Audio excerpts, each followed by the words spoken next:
Hello la famille, bienvenue sur Congo Kispion TV. Moi, Congo Kispion TV, bienvenue à la chaîne Abidama comme chaîne Impact P de Janagé. Merci la fidélité, merci l'amour, merci de vous aller toujours s'abonner massivement à la chaîne Oyo et Zoé Abidama Batualité Musique Congolaise en temps réel. Pour ceux qui ne me connaissent pas et ceux qui me connaissent déjà, je suis le youtubeur, ton youtubeur préféré, c'est ici que ça se passe. Ici, c'est la chaîne d'actualité, chaîne comme chaîne Impact P de Janagé. Ici, on dit la vérité pour le bien de l'humanité. Mais voici de retour pour vous donner toutes les informations, toute l'actualité de la musique congolaise. Fallait pour pas qui a fait un concert à Kachola, mais qui est critiqué. Genre, fallait pour passer à l'Impiaka, au Moni, à Bimsaka, à calendrier, mais en Salaka, à Mpiaka, etc. De l'autre côté, il y a Vasco Mabiala qui dévoile des trucs sur Ferrego là, qui dit que Ferrego là, on a l'élan et Fali Mabé. Alors, on est fanatique, Makassa Fali. On va en parler ici. Et on va parler de plein d'actualités. Soyez branchés. Big dédicace à toi, RK Redi Kembe Nakacha Grenoble, Nana Bongonzi Warrior, président Pacheli Pacheco Nakacha Lyon, frère Adi Massamba l'Italien Noir, Liji Kalim Tatianguna à défaut, Priscilla Elouta le cœur d'Aman Honnête au vieux Nanga Nakacha Cologne, Athanase Yayu Angwana, Rachel Molifa Ramol, The One and Only, Maman Nene Adam Mero Asungaka, big dédicace à toi, sans oublier le couple en or, Eric Danzenza, le cœur de Laetitia Danzenza, Yabino et Wanape, big dédicace Nabino, Romela Sonsa la Lyon, Maman na magnifique, Winner Sonsa Kimasi Kize. Totalement nous extrait, oh, comme ça, tout le monde n'a pas tout décortiqué, bah, suivant son impact, pédologie, il y a danger, tous les cas. Voilà, voici de retour pour dire la vérité pour le bien de l'humanité. Déjà, il y a Robin Omudibou qui vient de nous sortir un nouveau clip, une nouvelle chanson, Bazoba. Franchement, côté clip, Robin, franchement, il est toujours impeccable. Impeccable. Il nous emmène toujours des clips de haute qualité. Ailleurs, toujours dans ma clip, il fait bien ses clips. L'image est toujours bien soignée, bien traitée. Et la chorégraphie, la façon, comment le fond, en fait, de ses clips, les fonds de ses chansons aussi, j'aime bien. Déjà, la chanson Bazoba, ça nous parle de l'éducation, en fait. Voilà. Il y a des gens qui n'ont pas assez étudié, mais qui étaient déterminés. En fin de compte, ils ont réussi. Babenga bango Bazoba, mais lelo, ba réussi dans le domaine nyonso. Donc, il ne faudrait pas qu'au tiara ba point na ba via batou, il faudrait toujours encourager les gens. Et aussi, ceux qui n'ont pas été à l'école, ça ne veut pas dire que soit au temps de classe, que la vie n'a réussi. Il faudrait aussi avoir fort au réussir. Sur réussir, si on est au gros zone de la classe, il faut négliger un tic, parce qu'un tic, classe est important pour Moutou. Azana, une façon de penser, et Azana logique, Aïba comprendre à rebelle. Classe est très très capital pour la vie à Moutou. Il faudrait qu'on encourage Batou. Et j'aime des chansons comme ça, des chansons éducatives. Mais malheureusement, Robin a maintenant un problème des vues. Bah, vu les autres qui est malembe, Azana un problème, il y a vu. Mais j'espère que c'est dû, je crois bien que c'est dû à mon absence sur les réseaux. Il faut être plus présent dans les réseaux sociaux. Une community manager. Donc, gérer communauté, gérer les réseaux sociaux. Il faudrait vraiment être actif. Une stratégie, il y a ça la peau batou, continuer à s'abonner. La chaîne, il y a Robino. Donc, il y a une équipe, il y a tout le temps que musique congolais, que musique lelo enjeu nango échanger. Musique lelo za sunde musique ezala kalate. Musique lelo et c'est que tongo sala maramna yo ozala équipe moko boy oyo ezo bâti ba projet ensemble na yo.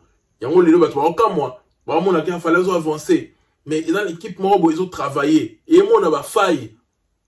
Ba musique congolais faut pas travailler na ba point nyonso. Ba mona ba faille, ba mona ki faille là côté ni. Comment remédier? Comment trouver des solutions? C'est ça le rôle du manager, de l'assistant, etc.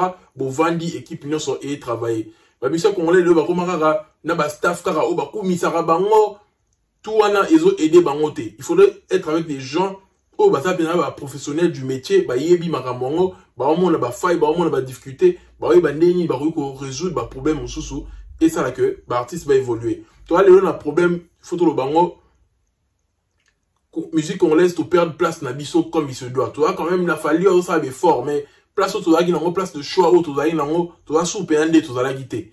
D'où et c'est nga musique congolaise ne se base à la éveiller va comprendre que les temps ont changé. Musique l'aura ma piano et ils ont place ama piano ebandele kaka ba rythme kaka ebandele na ça succès ba rythme ama piano ba DJ na bango après et comme jusqu'au ba artiste le artiste ya ba ma piano wana ba yemba iloko malonga te kaka tu ba bina ba boy mais ba tongo ba ça là ba son moko tellement bien que ezobini ça ba tuna ba boîte lelo ba komi ko bete lango ba concert na tala ba page na bango na mona ba concert ne bazo ya ba okene ba Allemagne ba oya en Allemagne ba okene ba mboke belé ba beta ba concert ba komi ko vivre na musala na bango parce que ba teki style na bango mais biso ce qu'on a problème que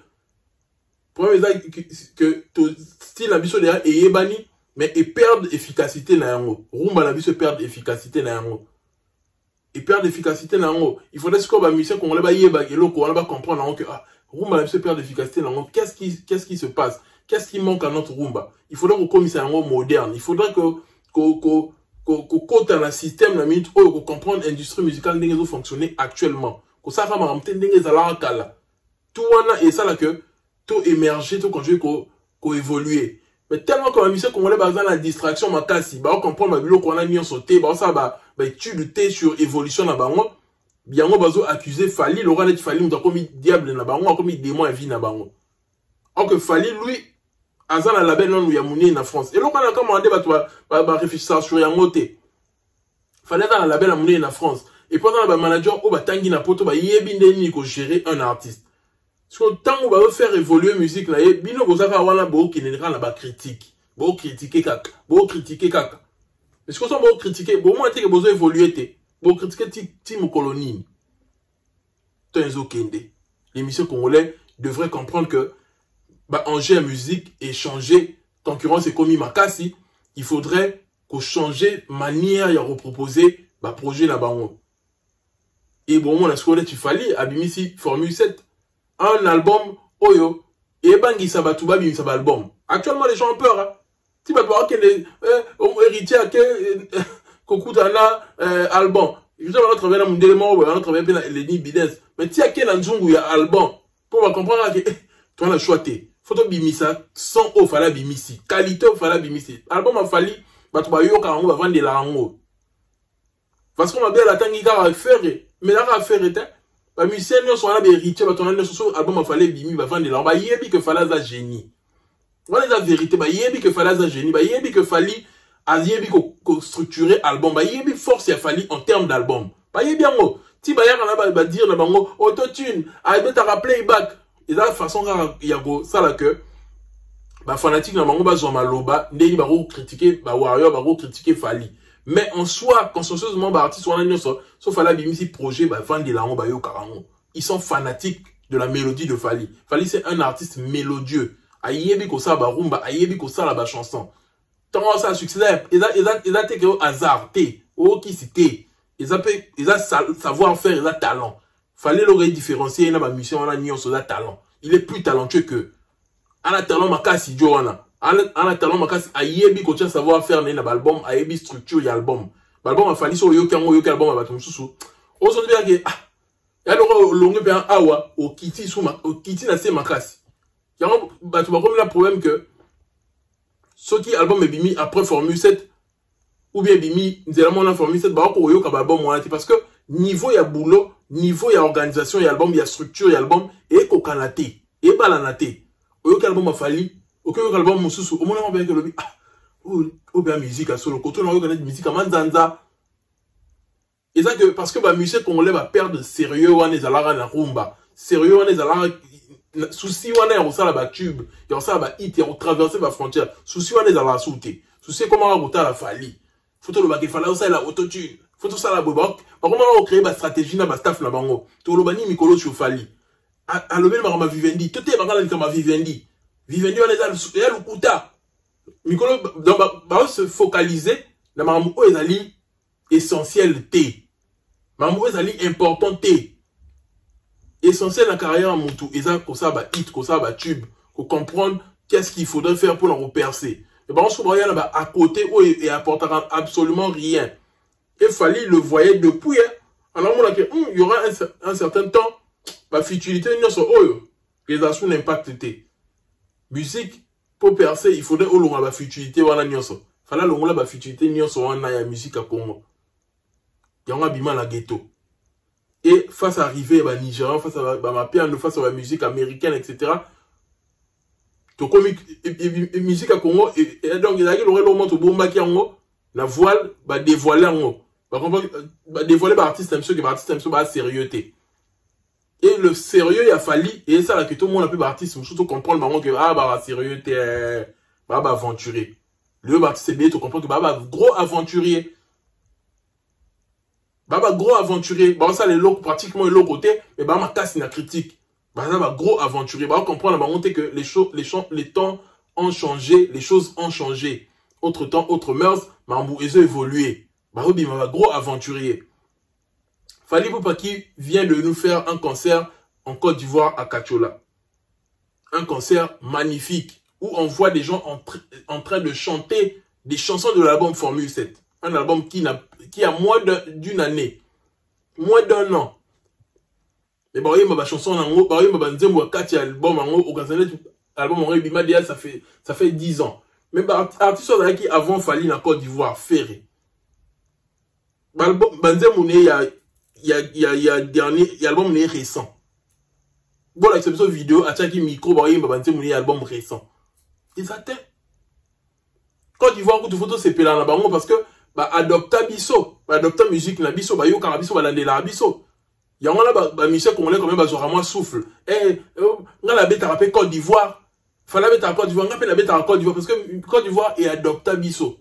Mais ce que so fallait bête à Burkina Faso, bête à Kenya. Yo bête à Ngoté. Au bête à Tanzanie, tout le monde a tourné des okende. Calendrier bimakia. Eh fallait souka ite la francophonie. A longwa ki de makamwana azo avancer. Mamba pasi to bandi. Yimo lo biki to bandi. Mamba pasi bandi. Alors moi qui n'a marambo oyo ezali important et à côté na marambo c'est important. Donc bah monsieur congolais, il faut pas comprendre yango. Et Fally le temps abeti concert à Abidjan, na la Kachola plutôt na Côte d'Ivoire. Tout le monde n'est so yembisa public ni batu bazana isengo batu bazelié malgré mbula. Mais la Congo sikoyo batu akena ngo ke concert za mpiaka, sali mpiaka etc. Likambu oyo fona lo bango na betela ngo c'était awa s'il vous plaît. Mettez-moi mes likes les amis. Likambu yako kenara ko filmer ba partie eza vide ou bien ko filmer concert avant artiste amata et yé ko yaka dans la période ya Fally. Ya on a le banabino que époque oyo ezana en époque a boété. Époque a Fally musique comme passi. Ba tu ba ko ça la concurrence ndenge sengaka. Concurrence senga nini so muninga sali moins que yo sala plus que yé. Ba tu ba ko ça la concurrence so comme le Maramba Congo stade de Martyr ya fongoli ba porte ba tu bokota tout ça la plein collègue, tout ça sur une Doni peut s'y mapper, bah tu vas boire coton ni ça. Vous voyez un peu, bah tu vas ça la concurrence dans Congo, mais c'est comme il va d'abord avoir ça la concurrence, pourquoi parce que bah ça en mesure t'es ok, ne remet pas concert dans Mambo Kawana. Bah producteur moi bah il y a exaté pourquoi parce que répertoire exaté. Il y a problème, il y a répertoire, il y a problème que bah chanson là il faut épercer et comme il a battu kuna pour demander et salama que yo oya na mboka na bango. J'ai vu une vidéo qui est en train de circuler. Nenge warrior moko senga bon na yeti sola warrior ben mutuka normal a senga que Fally fa robeta na Kenya et loko na lobango déjà que chanson Fally afsana na mede et c'est ça la succès en Afrique de l'Est etc. ti ba Kenya kuna